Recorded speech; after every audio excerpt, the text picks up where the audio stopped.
1971, October 31st, yes, that was Halloween, but I wasn't dressed up like a pirate. Okay, at 4 o'clock in the afternoon, I knelt down and I said a prayer and I asked Jesus into my life.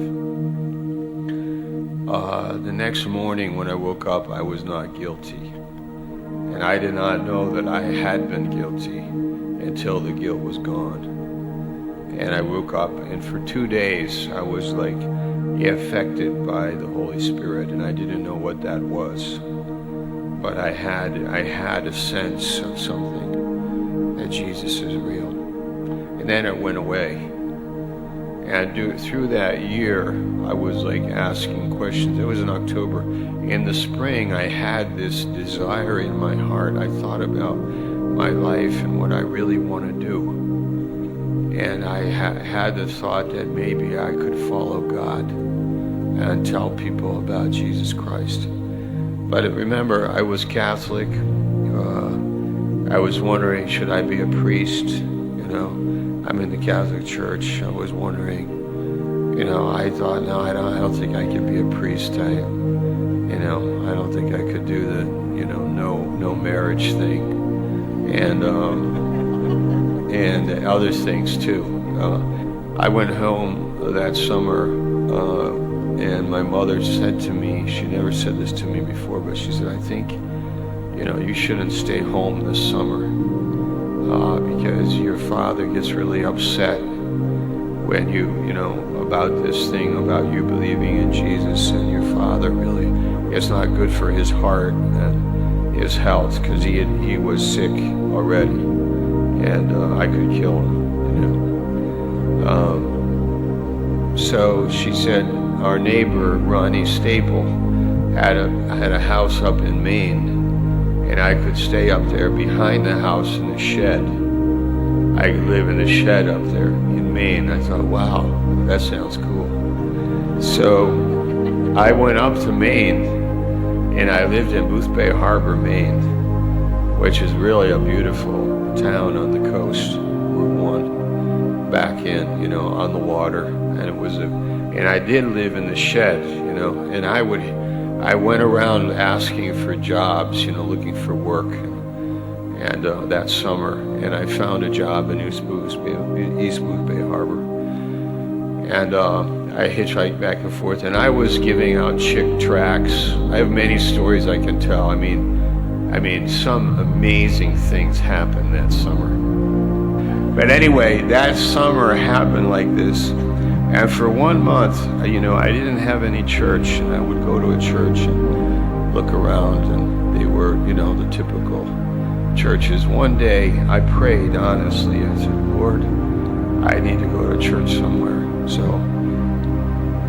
right away, on the front sidewalk, a girl was walking by, and she said, what are you reading? And I said, the Bible. And she said, I know where there's a church that's on fire for God. I said, oh, okay, She said, we'll pick you up Wednesday night. I said, okay, what time? 6:30, okay.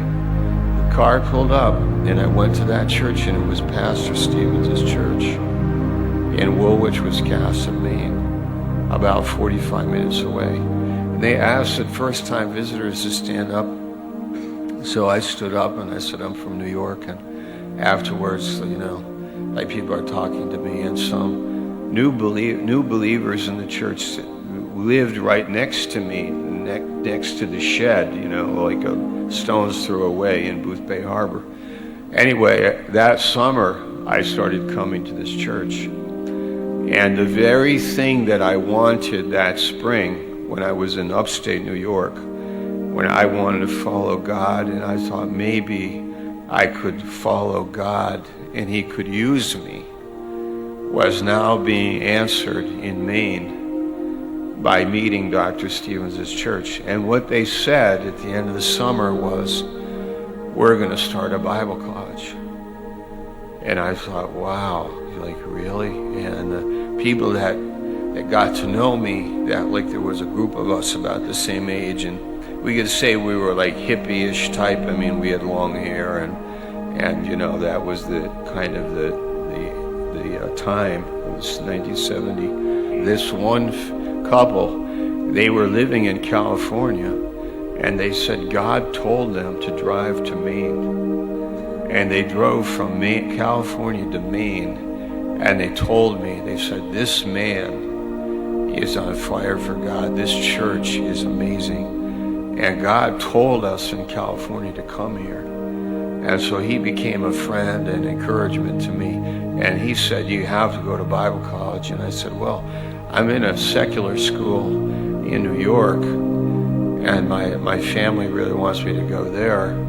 But actually, it's not really in my heart. You know, I would love to go to Bible college. And he said, well, you know, you should go to Bible college. And I agreed. I wanted to go. But so I hitchhiked from Maine to New York home, and I said to my dad, I said, I want to go to Bible college. And he said, no, it's not going to happen. So I went back up to Maine, and I knew I had a problem because my dad disagreed with me.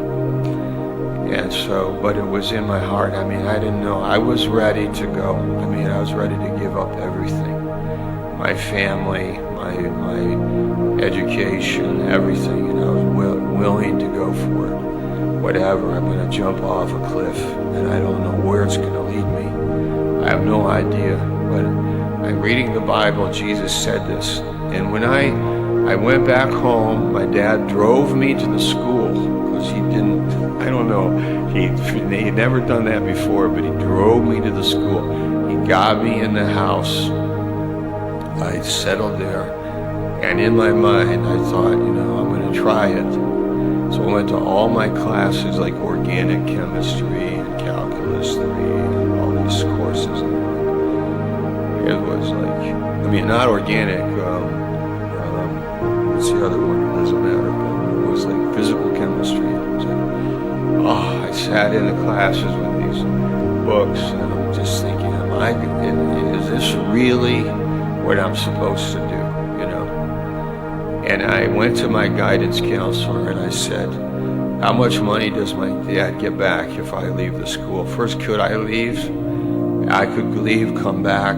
I could just, you know, does my dad get his money back? And they said, if you leave within 3 days, you get 100% of the money back. And then after that, 2 weeks and everything. So I was on my second day. So I said, I'm going to leave. So get my dad's money back to him. And so I packed my stuff out of my dorm, and the guys that had been with me already for 2 years, they said to me, you're going to regret this. And I said, you know, nothing actually.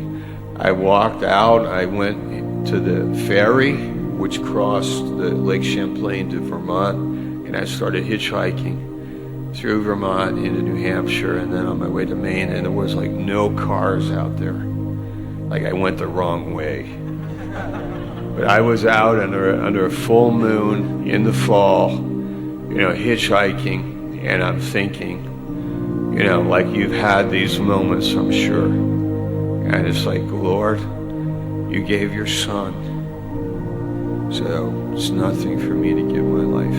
I give my everything to you, Lord. I get to Maine, and there's like a revival going on in the little Bible college, and the messages. And I would leave the class, and I would be like amazed at the class, and I felt like I learned in 2 days more about life than I did in two years at the other school. And I thought, this is what I want. And so that was 38 years ago.